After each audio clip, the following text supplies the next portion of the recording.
नमस्कार साथियों। आज एक बार फिर मैं आपके बीच में हूं। आप सभी का बहुत बहुत स्वागत, वंदन, अभिनंदन है। हम एक जो श्रृंखला चला रहे हैं लेखकों और कवियों के परिचय की, जो आपके बीच लेकर आ रहे हैं। और आज वारी है 16वीं शताब्दी की एक महान भक्त, प्रभु श्री कृष्ण की महान भक्त मीराबाई के जीवन परिचय की, जिसे हम आपके बीच लेकर आए हैं, जो एक महान कवित्री के रूप में आपके बीच में है। लेकिन साथ ही साथ मैं बताना चाहूंगा, आध्यात्मिक दृष्टि से भी अगर आप देखें तो यह एक महान संत, एक महान गोपी का पुनर्जन्म था। जी हाँ, मीराबाई पूर्व जन्म में माधवी नाम की गोपी हुआ करती थी, जो भगवान श्री कृष्ण की अनन्य भक्त थी।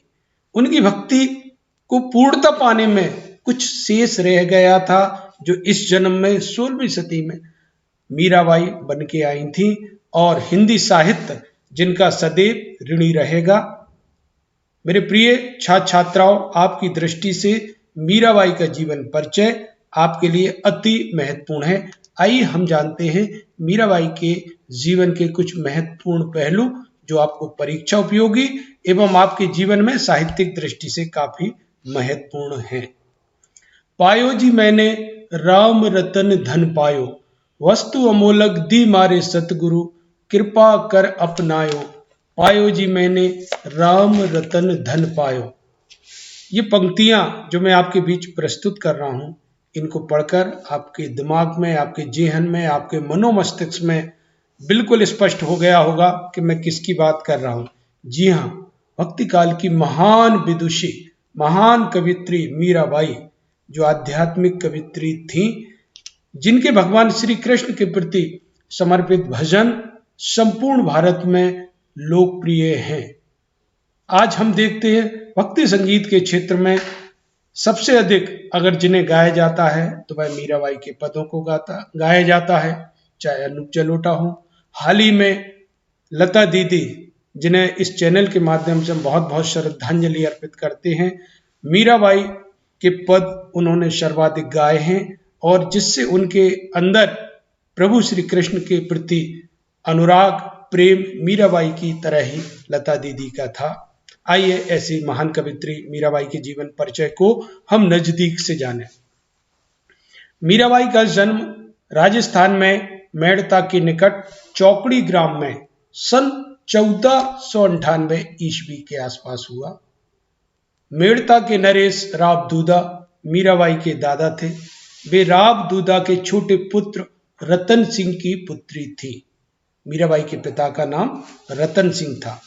उनका विवाह राणा सांगा के पुत्र कुंवर भोजराज के साथ हुआ था। भोजराज की मृत्यु अचानक हो जाने से मीराबाई का जीवन अस्त व्यस्त हो गया। वैसे तो मीराबाई बाल्यकाल से ही श्री कृष्ण की भक्ति में लीन रहती थी, पर पति की मृत्यु के बाद तो वे पूरी तरह से साधु संतों का सत्संग करने लगी। देखिए, मीराबाई का जो बाल्यकाल था, प्रभु श्री कृष्ण की आराधना भक्ति में डूबा। एक बहुत सुंदर सी कथा उनके बाल्यकाल को लेकर है। मीराबाई जब बाल्यावस्था में थी, तभी एक साधु उनके घर पर आते हैं। साधु महात्मा अतिथियों का सत्कार उनके घर पर होता रहता था। मीराबाई भी साधु की बातों में बहुत रुचि ले रही थी। मीरा की आध्यात्मिक मनोवृत्ति, वालवृत्ति बड़ी सुंदर को देखकर साधु बहुत प्रसन्न हुए, और उन्होंने मीराबाई को एक सुंदर सी प्रभु श्री कृष्ण की मूर्ति दी, जिसे मीराबाई ने सदैव अपने पास रखा। एक और इसी से जुड़ी बात सामने आती है, जो हमें साहित्य में देखने सुनने को मिलती है, संतों के श्री मुख से भी सुनने को मिलती है कि एक समय मीराबाई प्रभु श्री कृष्ण की मूर्ति खेल खिलौनों की तरह अपने साथ ही लिए थी। उसी समय एक बारात मीराबाई के ग्राम में होकर के गुजर रही थी। रात्रि का समय था। छत पर मीराबाई महिलाओं के साथ उस बारात को देख रही थी, और बारात में दूल्हे को देखकर मीराबाई ने अपनी माँ से कहा, माँ ये किसका दूल्हा है? तो माँ ने कहा, अमुक लड़की से उसका विवाह हो रहा है और यह उसका दूल्हा है। मीराबाई बोली, माँ मेरा दूल्हा कौन होगा, मेरा विवाह किसके साथ होगा। तो हंसी हंसी में, हास्य विनोद में उनकी माँ ने कहा, तेरा दूल्हा तो तेरे साथ है। और उन्होंने कहा कि भगवान श्री कृष्ण ही तेरे दूल्हा है। ये बात जो मनोविनोद में कही गई थी, लेकिन उस बाल मन, मीराबाई का बाल मन में स्थायी रूप से अमिट छवि उनके मनोमस्तिष्क में बस गई, और तभी से बाल रूप में से ही मीराबाई प्रभु श्री कृष्ण को अपने पति के रूप में मानने लगी। कहा भी गया है, मीराबाई की जो भक्ति है वह दाम्पत्य भाव की है। इस बाल काल से ही जब वह कृष्ण भक्ति में लीन हो गई, और बाद में जब कुंवर भोजराज से उनकी शादी होने के उपरांत अचानक जब मृत्यु हो जाती है भोजराज जी की, तो उनकी मृत्यु के बाद तो उन पर जैसे दुखों का पहाड़ टूट गया। और मृत्यु के बाद, कुंवर भोजराज की मृत्यु के बाद वे पूरी तरह से साधु संतों का सत्संग करने लगी। उनके जीवन में वैराग्य आ गया। मंदिरों में कृष्ण की मूर्ति के साथ नाचते गाते उन्हें हरेक ने देखा। इससे उनका परिवार रुष्ट हो गया। स्वाभाविक सी बात है, राजघराने की बहू थी मीराबाई, और किसी राजघराने की बहू जब सड़कों पर साधु संतों के बीच में नृत्य करे, झूम झूम कर नाचे, तो परिवार वालों को, खासतौर से ससुराल वालों का, और आज का समय तो छोड़ो, उस समय कितनी पर्दा प्रथा और कितनी महिलाओं के प्रति पुरुष सत्ता हावी थी, उस समय निश्चित रूप से उनका इस तरीके से नृत्य करना उनके ससुराल वालों को नागवार गुजरा, और उन्होंने बहुत सारी यातनाएं दी। कहते हैं इसी कारण से उनके परिजन जो राणा जी ने मीरा को विषपान को मजबूर किया। मीराबाई और राणा की बहुत कथाएं संगीत और भजनों में हम सुनते हैं कि किस तरीके से राणा जी ने मीराबाई को यातनाएं दी, किंतु प्रभु की कृपा से उनको जो कुछ भी उनको यातना दी गई, चाहे मीराबाई को विष का प्याला दिया, वह भी अमृत बन गया, उसमें भी उन्होंने अपने प्रभु आराध्य श्री कृष्ण की झांकी दिखी, चाहे उन्हें विभिन्न प्रकार की यातनाएं जो उस समय राज सत्ताएं दिया करते थे, सब कुछ मीराबाई को दी, लेकिन मीराबाई का वाल भी मां का नहीं हुआ। मीराबाई कृष्ण भक्ति में डूबी रही। मेरे तो गिरधर गोपाल दूसरो न कोई, हमेशा इस गीत को अपने जीवन में चरितार्थ करती हुई गाती रही। बाद में घर वालों के व्यवहार से दुखी होकर मीराबाई वृंदावन की ओर चली गई। एक लोकगीत भी हम लोग सुनते हैं, काफी बुंदेलखंड में प्रचलित है, मेरी वृंदावन ससुराल, राणा जी तेरे महलों में आग लगे। और मीराबाई वृंदावन को चली गई। कुछ समय उपरांत मीराबाई द्वारका पधारी। कहते हैं द्वारका में भाई श्री कृष्ण भगवान की मूर्ति के समक्ष हरि तुम हरो जन की पीर भजन गाते गाते रणछोड़ भगवान की मूर्ति में ही विलीन हो गई। मीराबाई की मृत देह को किसी ने नहीं देखा। बस इतना पता है कि सन 1546 ईस्वी के आसपास जब मीराबाई अपने प्रभु आराध्य श्री कृष्ण की मूर्ति के समक्ष नृत्य कर रही थी, नृत्य करते करते करते वह प्रभु के विग्रह की ओर बढ़ती हैं और धीरे धीरे प्रभु के समीप जाकर उनकी मूर्ति में ही, भगवान श्री कृष्ण की मूर्ति में ही समा जाती हैं। यह कपोल कल्पित घटना नहीं है, इसकी भी प्रत्यक्ष रहे हैं जो लेखों में जिनको लिया गया है। और यह पता कैसे लगा कि प्रभु श्री कृष्ण की उस दिव्य मूर्ति में मीराबाई का दुपट्टा, ओढ़नी जो वो ओढ़े थी, लिपटी हुई थी उनके गले में, जिससे यह प्रतीत हो रहा था कि मीराबाई प्रभु श्री कृष्ण की मूर्ति में समा गई, और वही उनका अंतिम समय था जो 1546 के आसपास माना जाता है। आइए अब मीराबाई की कुछ रचनाएं आपके बीच में हैं जिन्हें देखिए। मीराबाई की प्रमुख रचना है गीत गोविंद की टीका, राग सोरठा के पद, नरसी जीरो मायरो राग गोविंद। ये मीराबाई की कुछ प्रमुख रचना है। इसके अलावा मीराबाई के पद हम और आप विभिन्न कक्षाओं में पढ़ते हैं। आगे बढ़ते हुए हम देखते हैं मीराबाई की काव्य भाषा, जो विद्यार्थियों के लिए काफी महत्वपूर्ण है। मीराबाई के कुछ पदों की भाषा गुजराती, तो कुछ पदों की भाषा शुद्ध ब्रज की भाषा है।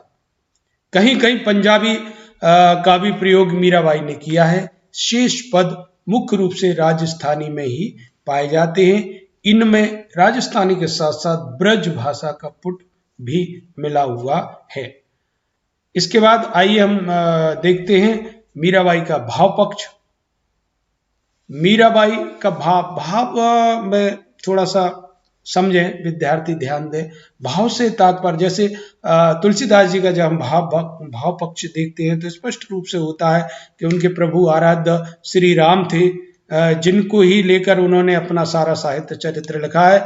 अगर हम मीराबाई के भाव पक्ष को देखें तो स्पष्ट है कि मीराबाई भक्तिकालीन की प्रमुख कवित्री थी। सगुण भक्ति धारा में प्रभु श्री कृष्ण को आराध्य मानकर इन्होंने कविताएं की। गोपियों के समान मीरा भी कृष्ण को अपना पति मानकर माधुर भाव से उनकी उपासना करती रही।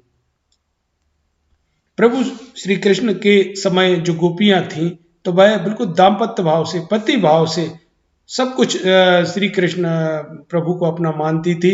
इसके लिए गोपियों के समर्पण के बारे में हम सभी जानते हैं। श्रीमद् भागवत पुराण में भी हम देखते हैं गोपी गीत, जो एक प्रमुख है, जिसमें अपने प्रभु श्री कृष्ण के प्रति सर्वस्व न्यौछावर की बात उस गोपी गीत में मिलती है। कुछ ऐसा ही गोपियों के समान मीरा भी श्री कृष्ण भगवान को अपना पति मानकर माधुर भाव से, दाम्पत्य भाव से जो उनकी भक्ति थी, उनकी उपासना करती नहीं।